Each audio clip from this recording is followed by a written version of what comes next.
And then also, I think too, this is something that we've also figured out through our relationship, is that if it does start to feel like one person is headed in a good rhythm, in a good direction, confidently, but the other person is kind of like, I don't know, either dissatisfied or feeling not necessarily left out, but just kind of without as much confidence moving forward.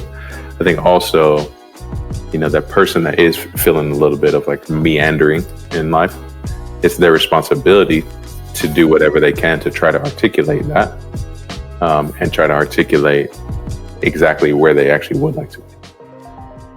Welcome to the Global Fringe podcast, hosted by April Diaz. This is a show featuring leading voices from the fringe, mostly women and people of color, who are on the journey to live and lead with wholeness. This season will guide you on your own journey towards wholeness in body, mind, and spirit in full partnership with men. It's time. Hey everybody, welcome back to the Global Fringe. This season, we are focusing every episode on what it looks like for us to have wholeness in life and in leadership, and how men and women can partner together better in all spaces, at home, at work, in the marketplace, in churches, in all kinds of spaces that we live in together. And I think this episode is going to be really fun, because if the last 10 minutes have been any indicator, you guys are going to have a lot of fun in this conversation that I am having with Nick Roach today. So Nick Roach played for the NFL for 8 years for a few different teams. But my favorite, and I think the most important team that he played for, was the Chicago Bears. Go Bears. Wish that you could have won a Super Bowl with them, my friend. But yeah, about that. Thanks for at least contributing to the team on that level. And we met about 5 or so years ago, probably 6 years ago, because your wife, Anna Marie, was pregnant with your first child, and your oldest is now 5.5, very important half. And over the course of 5.5 years, they are now pregnant with baby number 5. Correct. So how old are your kiddos? 5, 4, 3, 2, 1, 0? We have 5, 4, 3, and almost 2 coming up in January, and then due Valentine's Day. So. Oh my gosh. Yep. So basically, every time I've seen Nick or Anna Marie in the last 5 years, they have either been pregnant or had a newborn. So well done. Congratulations on your exploding family, which makes this conversation really applicable, because we're talking about what does it look like for men specifically to partner well at home, as a husband, as a father. And you have done something, I think, that's really heroic, even more impressive than playing at the highest level of football for 8 years, which, I mean, what percentage of the U.S. population has played at the highest level, much less for 8 years? It's pretty low. Pretty low. I don't know. It's a really great stat. It's not high. It's not high. Not very many people. But it's also a pretty low percentage of men that choose to be stay-at-home dads. And that is a shift that you have taken intentionally over the last few years. And I just respect the hell out of you for that. And I'm so amazed with just the way that you and your wife lead your family together. And part of what you guys have done that I love and just want to include to let people know a little bit about who you are. A couple of years ago, we reconnected with one another, and you went through the coaching certification process that I partner with in the Center for Advanced Coaching. And part of it was because you're in a pivot point in life, post-career, with your family, trying to figure out what's next. But also because you have been coached on a sports level, and wanted to figure out like what that could look like on a life and a leadership level. Yeah, absolutely. And so it's been really cool to just be a little bit a part of the journey and watch you figure out how to navigate that. So welcome to the show. Thank you. And I just, hands down, I need to start by saying, easily, you've been one of my best coaches ever. So, that's saying a lot, because I've had many. So thank you. No, seriously. It is saying a lot. And you say that to me every time we connect, and I'm like, shake my head, because we're just laughing. You were a linebacker. Yes. Good job. Which I Yeah. I had to look it up actually. Because I didn't even remember what it was that you played. And I was like, do you play on the offensive line, like the O-line that protects the quarterback? And Absolutely not. No. We actually are on the opposite side trying to destroy the quarterback. So yes, it's like all the big guys that stand there and they like run into each other right away. We're like, a few yards behind them, and we're basically seeing where the ball goes, and then our job is just to take the ball away or I can visualize smack anybody that has the ball. So smack anyone that has the ball. Okay, great. Awesome. Yeah, I can visualize that because I've literally grown up watching football, and yet like I know about 4 positions and what they actually do. And linebacker was not one of them. Well, here's an easy way we describe it is see ball, get ball. That's it. See ball, get ball. Maybe that'll even play into this. We're calling this episode the home team. Yep.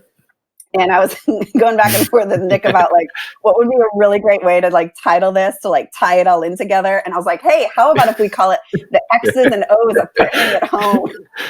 I was like, or is that a little cheesy? And he's really kind and gracious. And he's like, maybe we should call it something different. Well, here's the deal. Sports is obviously so popular in our culture that there are many analogies that get played from using sports. And it's hard. It's at the cliche point, it's hard for it not to be a bit tongue in cheek or, but it can be fitting. Sometimes it is still the best way to describe things. So I'll take it.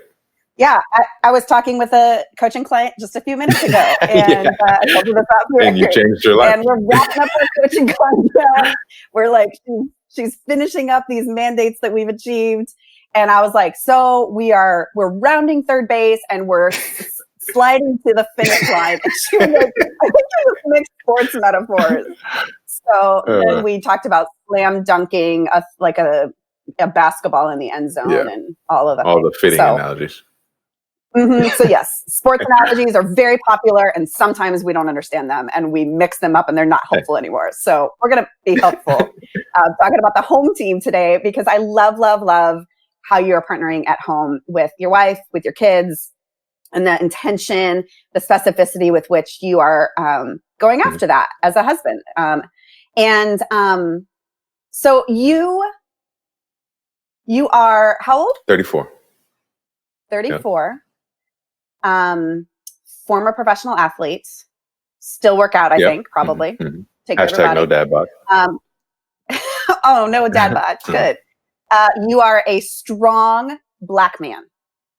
And you have had already an amazing career. Like at 34 years old, you've retired from one career. You're going into another one. I would love for you to begin by articulating for us, what does strength look like in marriage and parenthood? It's a good question. Honestly, I think strength, as a way I've come to understand it, of trying out this family thing and trying out this husband thing over the last few years, is really led by patience, I think, as far as my understanding, because, I think, and we've talked about this before, where, my faith and my career and my family were all kind of like beginning around the same time. And I was really starting to pay attention to them all in a new way, as I never had done before, around the same time. So like each one has helped me to learn how the other works best. Right. And so the only way that I felt confident leading my family was thinking about how I'm led by God spiritually, and so the number one aspect I feel like God has with me is just patience.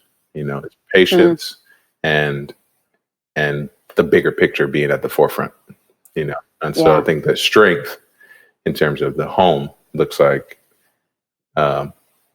it's like this anticipation and this expectation of what the future could be, but it's also not minimizing or it's not minimizing where people are or what they're fighting with or struggling with in the moment to get there. It's kind of like that balance of the future could be great, but that doesn't make right now any less beautiful. And so like being able to communicate that with how you relate to each other in the home I think is really special, because that brings your union to the forefront over where you could be or who you should be, that type of stuff, because that doesn't feel good. That never feels good. And God doesn't do that to us, Yeah.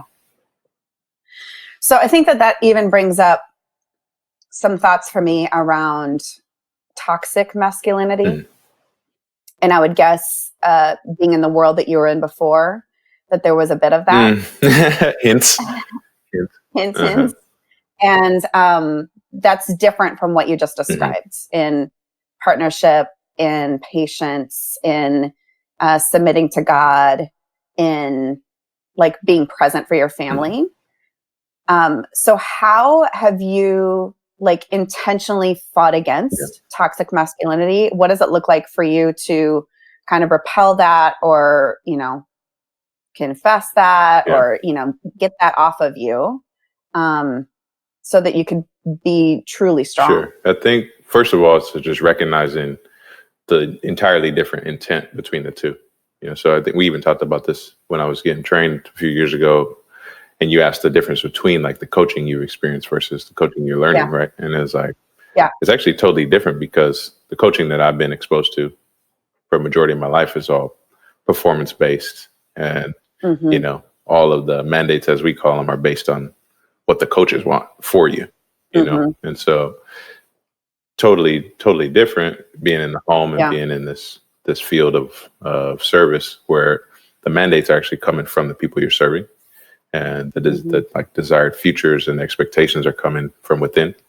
And so as a coach, you're truly a support role, and you're truly in the home. Like, I get most excited thinking about how I can help my sons, my daughters, my wife be exactly the things that they dream of being, and so fighting against it first starts by seeing, okay, whose dream are we actually fighting for?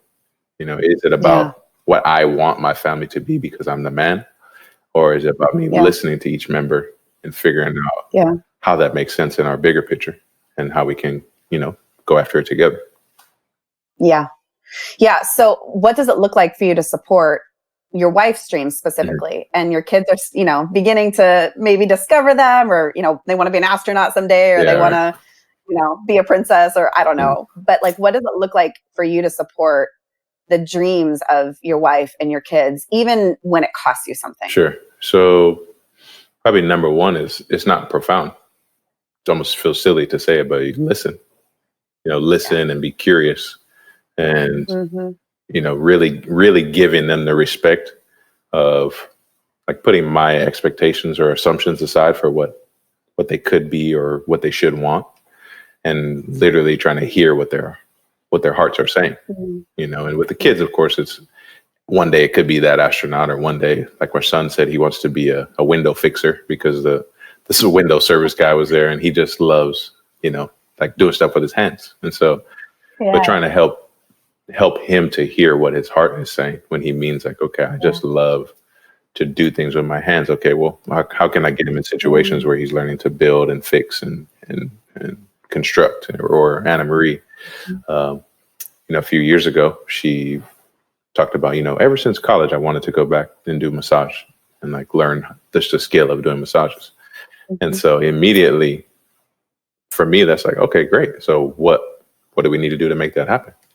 I would hate for her to ever have this lingering feeling like there's something I wish I could do, but I just can't. It's like, well, why not? So I feel like for us, it's listening, of course, being curious, and then whatever that next thing is that you can see clearly, do it as fast as makes sense. Gosh, that's so good. Yeah. I mean, I think leadership begins with listening. I think just being a good human. I mean, psychologist David Augsburger, I think that's how you say his last name, said that that listening to people feels so much like being loved, that the two are almost like indistinguishable from one another. That's good. And so, especially for those that we are closest with, that are living in the same space that we are, we say a lot of things, but like, are we listening to one another? And I know that like Brian has pulled out in me so much over we've been together almost 20 years. And he's heard me say things that I didn't even realize that I had said. and then he'll pull it back and remind me, like you said this and you want this and this is not a new thing. And like you need somebody that's going to help you even pay attention to your own words. Yeah, that's good. And to the things that aren't even stated, that when you're living up close with someone, they can sense it, in your body. That's good. Yeah, I'm glad you brought that up, because recently we had a thing come up between Anna Marie and I where I had noticed that she had gotten this habit of like becoming frustrated with me after she would ask me like, do you want to do X or do you want to go get X? Like ask me, do I want to do something? And after the fact, I'd be like, oh, no, or like, I'm good, or no, yeah, sure, let's do it. I could tell she was like frustrated, or like things didn't actually go how she wanted them to. And I started to realize, I was like, wait, when you were asking me, do I want to, you were really saying like, you want to, but is it okay if we? You see what I mean? Like, because all I received was like, in my opinion, should we do it? I just answered with my thoughts in mind, but like having to be able to, so we were able to talk about like, look, next time you come to me asking me, do you want me to answer for something? I'm going to double check if this is your thing that you'd like us to consider. You just want me to consider, or you're really just asking, I'm the decision maker on this, So that was that was actually a pretty big turning point that happened recently. Yeah. And it's because you're paying attention to one another. Yeah, for sure. Which if you're going to partner well in your family, like you got to pay attention. You better be alert. Not sleepwalk through it. I think a good point of like self-reflection is in your marriage or in your family. If there is one of the two of you that feels like you are continually supporting the other person's dreams at the expense of your own, and there's not this like symbiotic give and take, reciprocal, compromising, like all of those words. If you're feeling like there is an imbalance in that, I think that's an important thing to pay attention to, because you're not partnering well if one spouse is always sacrificing their dreams for the sake of the other, or one person is paying attention to, the next step that they want to take, but it's not being done in reverse. And I think, there are seasons and there are times and all that kind of stuff, but that's an important piece that I think you guys are modeling well and practicing with young kids around, is what does it look like for both of you to sacrifice for the sake of the other, and for that to not be a one-way street, because then that's not partnership, that's like a dictatorship or something. No, that's good. Yeah, I think that the way it works for us is, number one, just like having a default posture that, anything that you come to me with as something that you're either thinking about, excited about, curious about, is okay, move into it and see what happens. I guess we don't ignore those inklings, and we don't ignore those hunches and intuitions as like, oh, something I could try, but what's the point? It's like, if there's any bit of sense of clarity or interest, go into it, because, like we just talked about before too, is like this whole blank canvas idea. If you're not starting to make strokes, then all the fine details can't work themselves in. You have to start to put some loose structure up there to see, okay, maybe this will fit, maybe this will progress or not. And then also, I think too, this is something that we've also figured out through our relationship, is that if it does start to feel like one person is headed in a good rhythm, in a good direction, confidently, but the other person is kind of like, I don't know, either dissatisfied or feeling not necessarily left out, but just kind of without as much confidence moving forward. I think also, that person that is feeling a little bit of like meandering in life, it's their responsibility to do whatever they can to try to articulate that, and try to articulate exactly where they actually would like to be.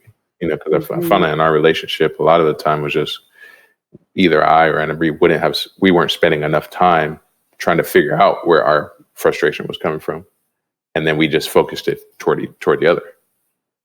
When it was really an inner thing, or just a lack of speaking up, or a lack of, just devoting time to our own internal conversation. Yeah, which is really encouraging to me, because you guys are in the thick of it with 4 little kids and 1 more on the way. And it's really easy to put a relationship on autopilot when the external demands are so intense. And yet, like, those are the opportunities for you to even work out more so, how does this partnership idea really work? Which I would guess would lead you to some conflict. And you've kind of referenced and laced some conflict in the midst of this. But how is it critical for you as a husband, as a dad, to not power up, but to partner up? Yeah, absolutely. Number one, I guess my idea of conflict, of course, is just nobody likes the word, it just sounds like leave it away. But yeah, I guess I embrace it almost as like the frustration of an artist that's trying to make something. Like, there's something on your heart that you want to get out there. But there is that little bit of friction that happens as you're working out what it's going to actually look like. What are the constraints? What are my resources? What are my skills? And what are my time constraints and those types of things? And so my idea of conflict is more as like we are both facing the thing that we are trying to create side by side. And so that whenever there's a disagreement, it's always starting with making sure we're looking in the same spot before we comment on the thing we don't like, and so that's just kind of like, I guess our base for conflict is, as long as it's toward what we already agreed upon, then that takes the personal, understand all that other stuff of like, you hurt me, I need to win this argument. Like, no. Nobody needs a win. We just need to get back on track. And that's the hugest thing. So then that takes the fear out of it, and it actually makes it a good thing. But you know that you're moving in the right direction because you're reestablishing, your clarity, your mutuality, and all that. So you could say you're on the same team. You could even say you're teammates. Very good. Very good. And truly, I mean, we're going to share this article that you wrote and did such a great job articulating how to partner well at home. But I mean, we say it all the time in our family, and it's so cheesy. Teamwork makes the dream work.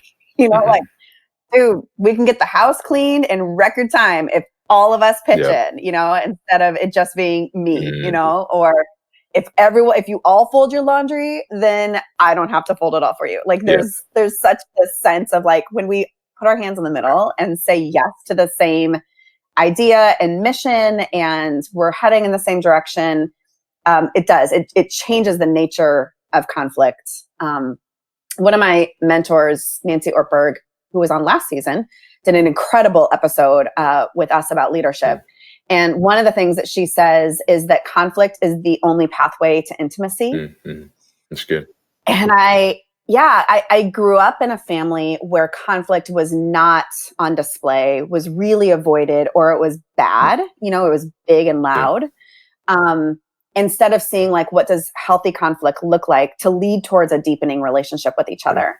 And so like my adult life, and Brian and I've been married 18 plus years. Like we came up, he grew up in a Puerto Rican family that was just loud and like they fought about everything, but it wasn't necessarily towards the same goal and like a shared mission. And then mine was just like, bury it, suppress it, sweep it under the rug. Mom and dad would have fights in another room and we didn't get to see how it all worked out. All of that. Like, so Brian and I have been trying in our family, we've been practicing for 18 years. What does it look like for us to have conflict, like in public, out loud, in a way that will develop intimacy in our relationship versus a way to like destroy and tear down each other. Right. That's huge. Yeah. It's totally different. Totally different. Okay. I want to take a few minutes to talk with you about being a stay-at-home dad, because again, this is really countercultural. Stay-at-home moms, pretty normal. We celebrate it. People say like, oh, you have the privilege of being a stay-at-home mom. Brian was a stay-at-home dad for probably 3 or 4 years. He worked part-time in addition to that, like another season. And we found like so much like eyebrow raising and questions and like head tilting. Like, you're a stay-at-home dad. Does that mean you can't get a job? Does that mean you don't like to work? Does that mean you're not providing for your family? Like all of these really unhealthy things. And we were really great with our decision. Like, we knew it was the best thing for our babies. We knew that like the work that I was doing needed to be done, that his contribution to our family, what he was providing for our kiddos, was going to be as a stay-at-home dad for that season. And my spiritual director, Mindy Calaguire, said to me something early on that was really helpful. And she said, April, your husband, Brian, is giving your kids something that most kids do not get from their dad. And it is unequivocally changing the trajectory of their life by having him present and engaged and at home as much. And you'll still get that as the mom, because that's kind of the nature of development and biology. But your kids are unequivocally getting something different from Brian that most kids don't have the privilege of getting. And that became like such a centering, I don't know, just kind of like an Ebenezer, you know, of yes, we're going to lean into this choice. But why did you choose it? And what's the benefit for you and for your family in being a stay-at-home dad? You know, I wish I would have made the decision as intentionally, as thoughtfully as you just explained it. But I really just... Sometimes you stumble. Well, we stumbled our way into it originally. Brian got laid off from his job right after I was going back from maternity leave with Asher. And we had 3 kids under 3. And so we're like, you know, well, now we're here. So what does that mean? So then you're more intentional, you know, so we don't be deceived. We weren't proactive. I guess I say that to say, maybe even similar to how I transitioned, you know, from like high school to college football to NFL. I didn't necessarily like, I mean, of course I saw myself hopefully being a dad one day and spending time with my kids, but in similar transitions with sports, you know, essentially one thing was ending and then there was kind of only one clear thing in front. And so I figure why would I not take advantage of this opportunity? You know, so if I can be at home, with the kids. And I was super excited to be a dad because, and like neither Anna Marie nor I had our dads in the house really. Her dad was work related. My parents were divorced.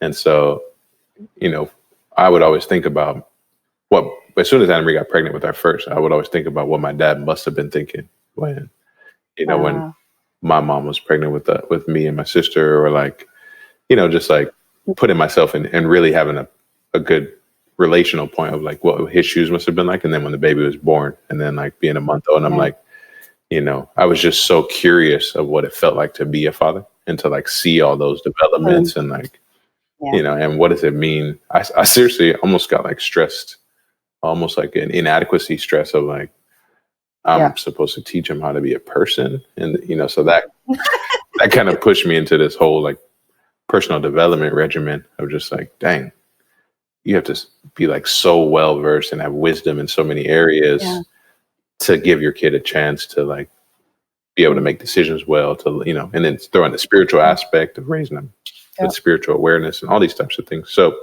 I think honestly, it was just out of my own curiosity to like, and honestly, I think I embraced the privilege of the responsibility. You know, it's like, you're telling me that God gave me these kids and he is trusting me and telling me that I'm sufficient to, you know, to be the father in their home. You know, like I'm the male voice in their life for now. You know, like I am their standard of manhood until they meet a better guy. You know, like but just so they expand their exactly. Voices. But you know what I'm saying. So like, I guess I saw that. I felt like election, you know, from God's voice. And I just felt like, man, what an honor. How could I not partake in that?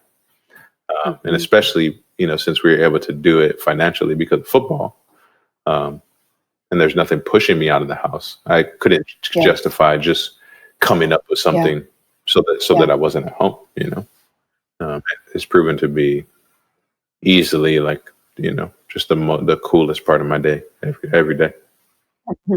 I love that. I think that goes back to the first question that I asked you though, about being a strong man. And so much of that comes back to like your identity has not been wrapped up in what you've done or in a paycheck that you've received or in getting, the cheers from the crowds, literally. But it's been in like, what's the best contribution that I can make for this season? And for 8 years, it was in the National Football League. For the last 5.5 years, 4 years. It's been 4 years. It's been as a stay-at-home dad.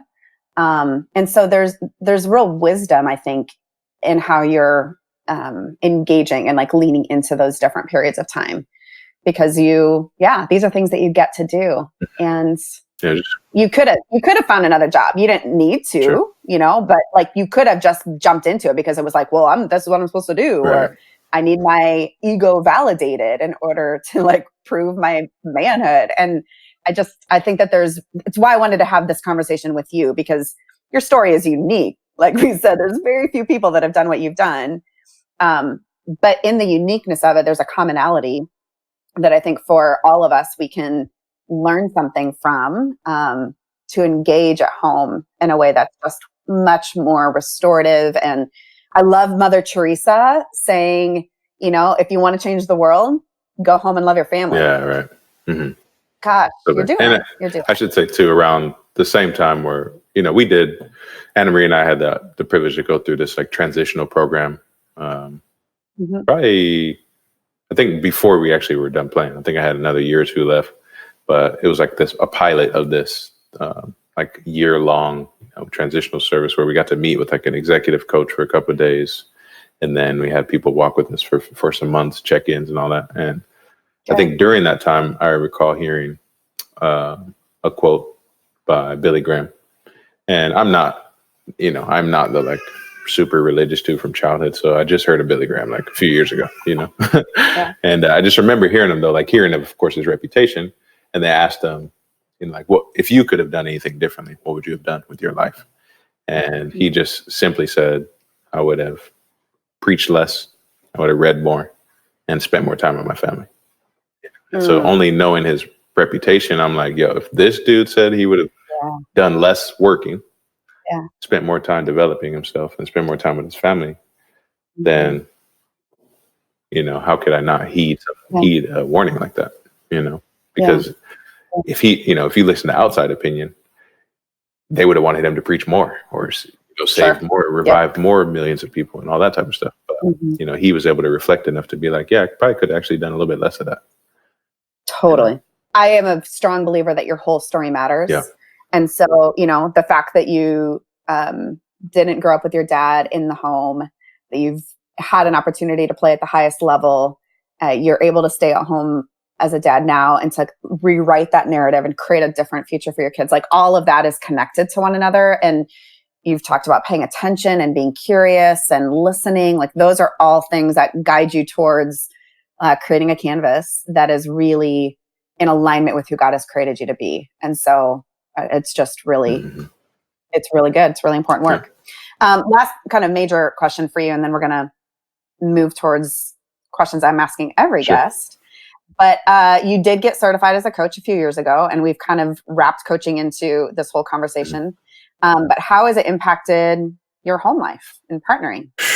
Well, fundamentally, kind of shifted everything for me, just thinking about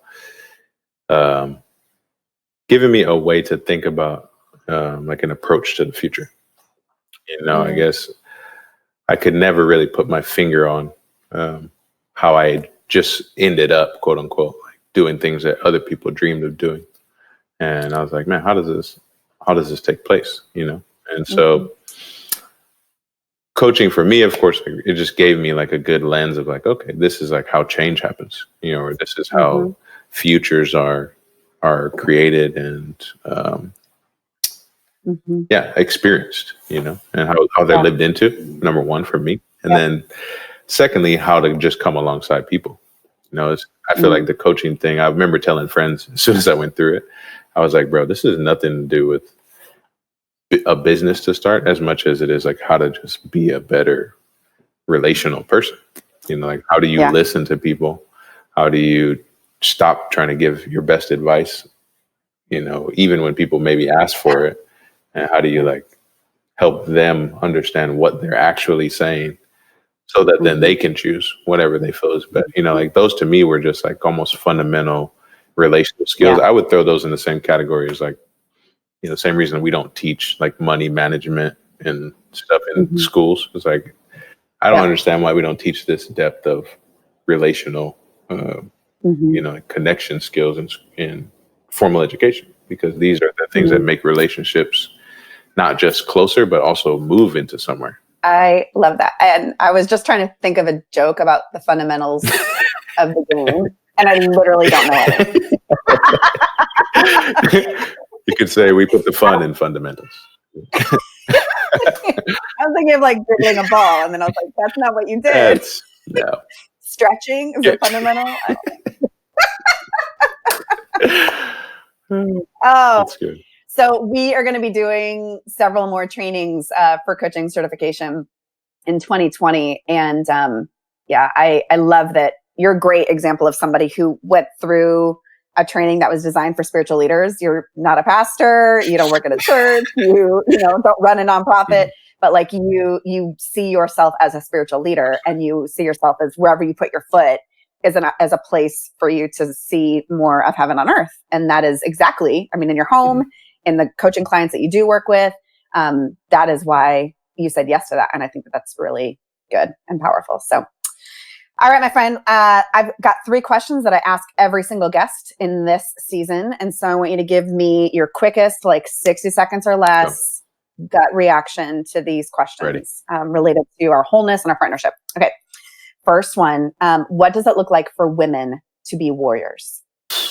Women to be warriors. One, maybe this is my minority background speaking, but you have to understand the fight that you're in, meaning understanding that, most of the time you're probably gonna be in a system that wasn't created for you. And I always grew up with this lingering understanding that, and not in a negative way, but just knowing if I'm going to do X, I'm probably going to have to do X amount more or X amount differently, or, I'm not going to be able to leave stones unturned, so accepting that for what it is, and just knowing that you have enough to get that done if it's for you. What's the number one practice that leads you towards wholeness? Hands down, personal time, personal development time, like being either journaling, reading, just sitting and listening, like anything that I'm I'm able to let my thoughts get clearly seen, understood and processed, and all those things, hands down a routine of that, daily, if not daily, every other day. For sure. How much time do you do every day or every other day? I would say between about an hour, sometimes less, sometimes more, but basically before I go work out, I'll just sit in the car in the parking lot, and I'll just kind of read, maybe sit there and just kind of, I guess they call it meditate nowadays, but just listen for a few minutes, and 10, 15 minutes. Feel like if there's a thought that lingers, try to go more into it, stuff like that, and writing down. I'm constantly taking notes of things that just pop in my head. And it's amazing to look back on those, because I'm like, dang, there's no way I came up with that, so. That's awesome. All right, last question. If you could wave a magic wand, how would you encourage or speak courage into men about how they can partner better with women? Courage, I guess simply put, men, I think that we need to understand it's all about partnership. So if in any way we're viewing our futures as separate, I mean, we have individual futures, but I feel like they all terminate in fullness and the wholeness that you talked about. You know what I'm saying? So if we are not partnering, our individual futures actually won't completely come into fruition either. So a part of my initial vision and intent is to see the people around me come into wholeness. That's fantastic. I love it. Well, this was a great conversation. I loved every second. And we're going to share an article that you wrote on azerandco.com. And then I'm so grateful that you spent a lot of time. You really put some blood, sweat, and tears into this article. I mean, I didn't want to just toss up anything. You did a really great job. sharing some different thoughts, but some of them that are consistent with what we talked about today of really partnering well with your home team. So, Nick, thank you. Thank you for being an ally. Thank you for just doing some really extraordinary things with your life. And I'm excited to see what the future holds for your family and for your life. So, been an honor, Coach. Thanks for having me. You're welcome. Have a good one. All right, you too. Thank you for joining the Global Fringe. Help us spread the word by rating and reviewing and sharing with your people. If you're excited about this season, become a Patreon on Patreon for as little as $5 a month. Finally, be sure to subscribe so you don't miss a thing. Hey friends, do you love podcasts like the one you just listened to? Have you ever dreamed about having your own? Well, my name is Michael and I work for Truthwork Media.